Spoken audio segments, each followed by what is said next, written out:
السلام عليكم ورحمة الله وبركاته. اللهم صل وسلم وبارك على سيدنا محمد وعلى آله وأصحابه أجمعين.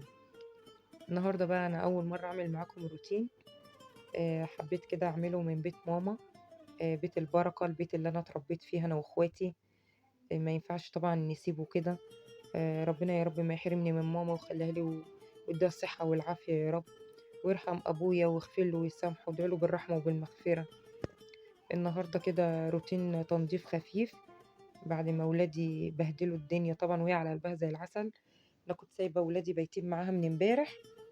بجيبهم كده يوم في الاسبوع اللي هو يوم الاجازه، انتوا عارفين في دراسه يعني ودروس وكده، فيوم الاجازه اللي هو بتاع الاسبوع ده بيجوا يباتوا مع ماما فيه. انتوا عارفين يعني في فتره الصيف واجازه الصيف الاجازه الطويله بيقعدوا براحتهم. بس دلوقتي بقى عشان الدراسه وكده فهم بيجوا يوم واحد بس، وباجي تاني يوم اخدهم. فجيت تاني يوم لقيتهم قايمين بالواجب والزياده يعني. فحبيت ان انا ابدا كده روتين خفيف معاكم. آه، وباذن الله هنتقابل مع بعض عند ماما مره وعندي مره، واحنا بنشتري حاجات مره. انا معايا ولدين، معايا ياسين ويوسف، وان شاء الله هبدا دايما روتيني وهم معايا. هتشوفوا حياتنا مع بعض ماشيه ازاي. حياه بسيطه وعيشه بسيطه جدا. انا عند ماما هنا طبعا بنتجمع انا واخواتي في بيتنا المتواضع. البيت اللي احنا اتربينا فيه ولممنا على طول. طبعا ما ينفعش بعد ما كنا قاعدين فيه على طول نسيبه كده. بنيجي طبعا بنتجمع هنا عند ماما على طول. وهوريكم الأحياء الشعبية البسيطة وسط الناس البسيطة الشعبية. حواري مصر بقى، انتوا عارفين حواري مصر وجمالها وجمال ناسها. ان شاء الله هقابلكم من غير تكلفة ومن غير حواجز. هقابلكم بمنتهى البساطة، وهوريكم العيشة البسيطة اللي احنا عايشينها. الحمد والشكر لله. يعني يكفي ان احنا بنيجي في اخر الليل، بنحط دماغنا كده على المخدة واحنا بالنا رايق وضميرنا مرتاح. الحمد لله. ربنا يديمها علينا نعمة وستر وفضل من عنده يا رب، ويبارك لنا في عيالنا يا رب وصحتنا.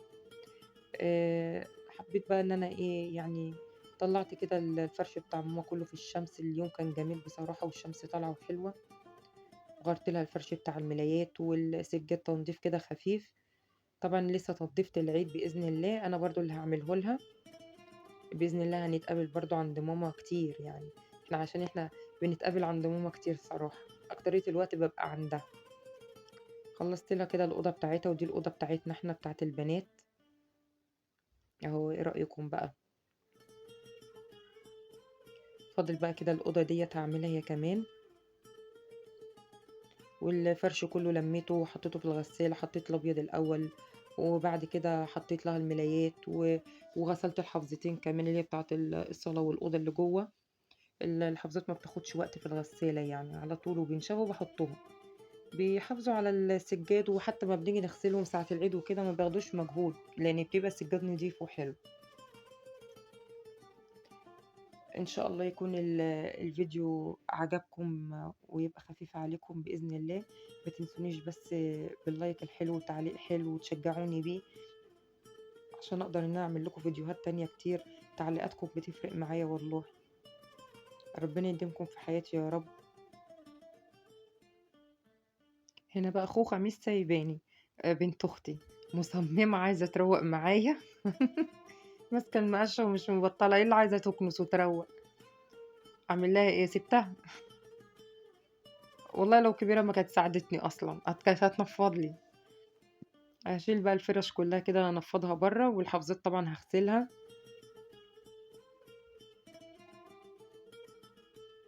لهنا عشان اعرف اكمل ترويق.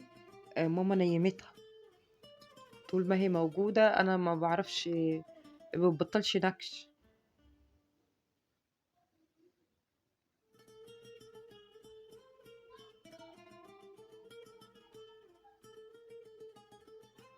جبت غير بقى كده تاني للانتريه فريشو.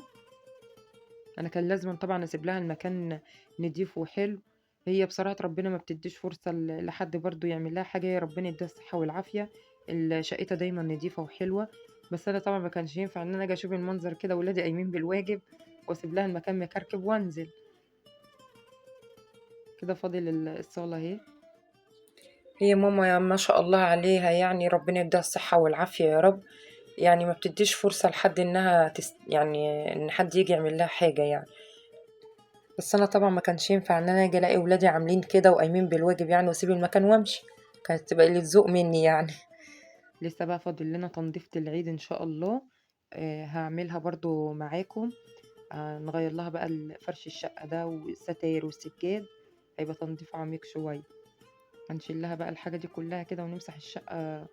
مسحة حلوة وهنفرش لها السجاد التاني. مع انها بتقول لي يعني انا مش عايزة افرش السجاد. الجو ابتدى هيحرر يعني وكده، قلت لها لا، هي عايزة تفرش الحافظات بس. قلت لها لا، نحط السجاد وفي العيد الكبير بحط الحافظات يكون الجو حرر خالص. هنا بقى كنت خلصت بقى الشقة كلها. ايه رأيكم؟ طبعا في فرق جامد ما بين او في الاول وبين دلوقتي. ودي الأوضة التانية اهي. غيرت لها الملايات والارض برضو والفرش نفضته. ودي الأوضة بتاعت البلكونة.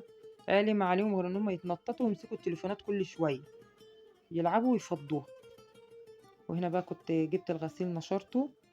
اهو حطيت الابيض قدام والملايات والحافظات ورا اهي غسلتها برضو ونشرتها. سيب كده، سيب لها الشقة زي الفل وكفاية الدعوة الحلوة اللي هي بتدعيها لي. ده كان فيديو النهاردة، يا رب يكون عجبكم. ما تنسونيش بقى في اللايك الحلو بتاعكم وتعليق حلو تقولوا الفيديو عجبكم ولا لأ. والناس الجديدة اللي أول مرة تشوف قناتي تشترك في القناة وتفعل زر الجرس عشان يوصلها كل جديد.